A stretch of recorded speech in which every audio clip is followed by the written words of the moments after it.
জুলাই সনদ এটা বাস্তবায়নের দায়িত্ব অন্তর্বর্তীকালীন সরকারের। নতুন করে কারা ক্ষমতায় আসবে, তাদের অবস্থা কি হবে আমরা জানি না।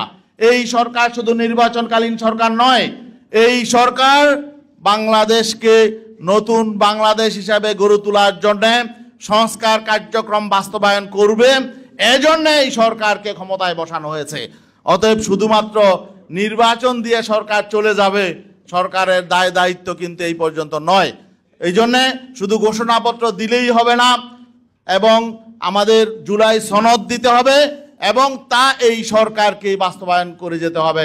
আজকে আলোচ্য বিষয় যেটা নির্ধারণ করা হয়েছে জুলাই ঘোষণাপত্র, এবং বলা হচ্ছে নির্বাচনমুখী ঘোষণাপত্র, শহীদদের প্রত্যাশা ও প্রাপ্তি। তো ঘোষণাপত্র নিয়ে আমার পূর্ববর্তী বক্তা এই ঘোষণাপত্রের দুর্বল দিকগুলো বিশ্লেষণ করেছেন এবং তিনি চেষ্টা করেছেন বিভিন্ন লাইন উল্লেখ করে করে কী কী দুর্বলতা আছে।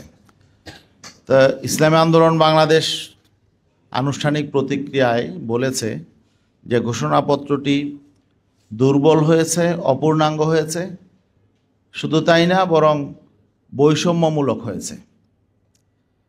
বৈষম্য বিরোধী আন্দোলন থেকে উদ্ভূত একটি অভ্যুত্থানের ঘোষণাপত্র, এর মধ্যে আমরা বৈষম্যের ছাপ দেখেছি এবং ঘোষণাপত্র তৈরির প্রেক্ষাপটেও আমরা দেখেছি বৈষম্য করা হয়েছে। এখানে লিখিতভাবেই তারা জানিয়েছে যে ঘোষণাপত্রটি রচনার আগে 3টি রাজনৈতিক দলের কাছে দেওয়া হয়েছে: বাংলাদেশ জাতীয়তাবাদী দল বিএনপি, বাংলাদেশ জামাতে ইসলামী এবং এনসিপি। তো এখানে স্পষ্টত একটা বৈষম্য হয়েছে, কারণ এই 3টি রাজনৈতিক দলই শুধু এই জুলাই অভ্যুত্থানে অংশ নিয়েছে বিষয়টা এমন নয়। আমরা এটার প্রতিবাদ জানিয়েছি। এখানে একটি বৈষম্য করা হয়েছে, বিস্তৃত বলার সময় এখানে নেই। আরেকটি বৈষম্য করা হয়েছে, ইতিহাসের বৈষম্য,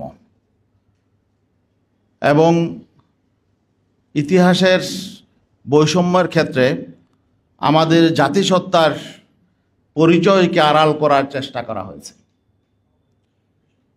আমাদের এই ভূখণ্ড আমরা মুক্তিযুদ্ধের মধ্য দিয়ে 1971 সালে আমরা স্বাধীনতা পেয়েছি, কিন্তু তারও আগে আমরা এখানে মানচিত্র পেয়েছি, আমাদের সীমান্ত পেয়েছি হলো 1947 সালে। তো আমরা 1947 সালে যদি এই মানচিত্র না পাইতাম, সীমান্ত না পাইতাম, তাহলে এই 47-এর ধারাবাহিকতাই কিন্তু পরবর্তীতে আমরা 71-এ স্বাধীনতা অর্জন করেছি। তো সেখানে 47-কে এখান থেকে আড়াল করা হয়েছে। এখন ওনারা অনেকে ব্যাখ্যা দিচ্ছেন যে এখানে তো দীর্ঘ ইতিহাস রচনার সুযোগ নেই। তো ইতিহাস রচনার সুযোগ নেই, তাহলে আপনারা 71 আনলেন, 72 আনলেন, 75 আনলেন, মাঝখান থেকে আপনারা আমাদের ইতিহাসের একটা অপরিহার্য অংশ, আমাদের জাতিসত্তার অংশ 47কে আপনারা বাদ দিলেন। একটি দলের নির্দেশনা বাস্তবায়ন করতে গিয়ে 1975-এর 7ই নভেম্বর সিপাহী বিপ্লবকেও আপনারা নিয়ে আসলেন, এবং কি বলা হলো যে আওয়ামী লীগের বাকশাল, একদলীয় বাকশাল এবং স্বৈরতন্ত্র কায়েমের প্রতিক্রিয়া হিসাবে 1975-এর 7ই নভেম্বর সিপাহী জনতার বিপ্লব হয়েছে। এটা নিরপেক্ষ ইতিহাস বিশ্লেষকদের দৃষ্টি আকর্ষণ করছি। 1975-এর 7ই নভেম্বর কি আওয়ামী লীগ ক্ষমতায় ছিল?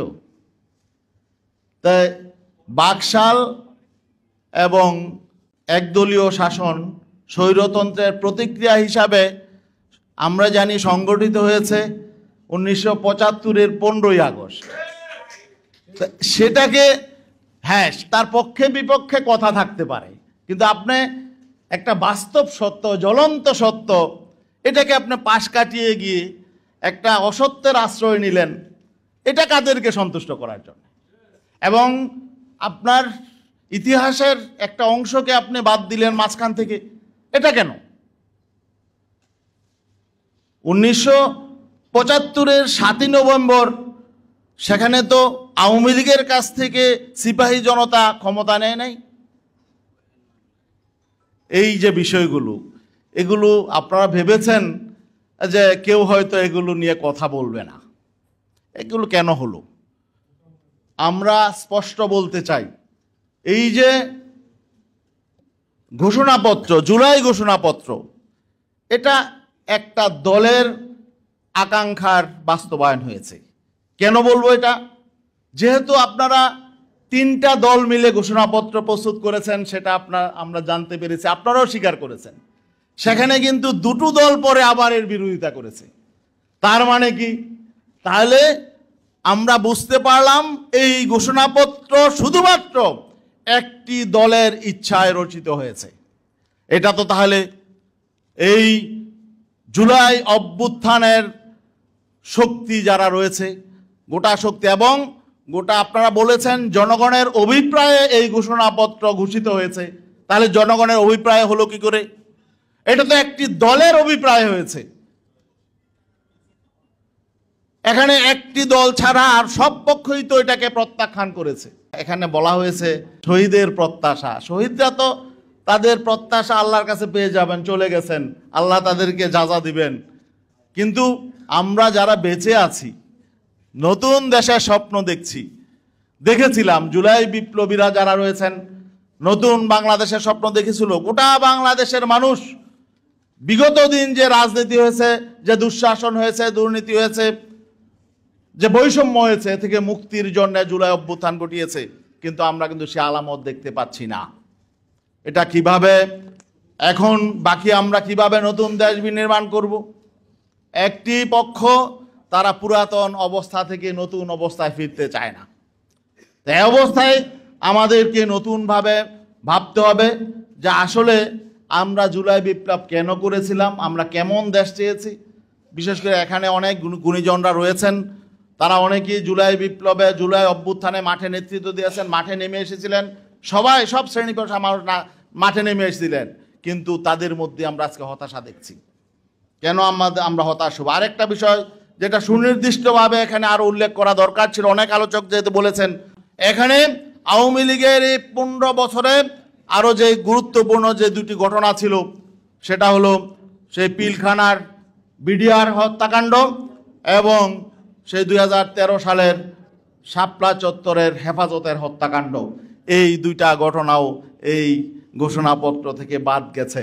কিন্তু অনেক ছোটখাটো ঘটনা কিন্তু দলীয় কারণে এখানে উঠে এসেছে, কিন্তু বড় ঘটনাগুলো এখান থেকে বাদ দেওয়া হয়েছে। ইতিহাসের আমাদের যেই গুরুত্বপূর্ণ, তাৎপর্যপূর্ণ যেই ঘটনাগুলো, সেগুলো বাদ দেওয়া হয়েছে। অতএব এই ঘোষণাপত্র অবশ্যই আবার পুনর্বিবেচনা করা উচিত, পুনর্লিখন উচিত।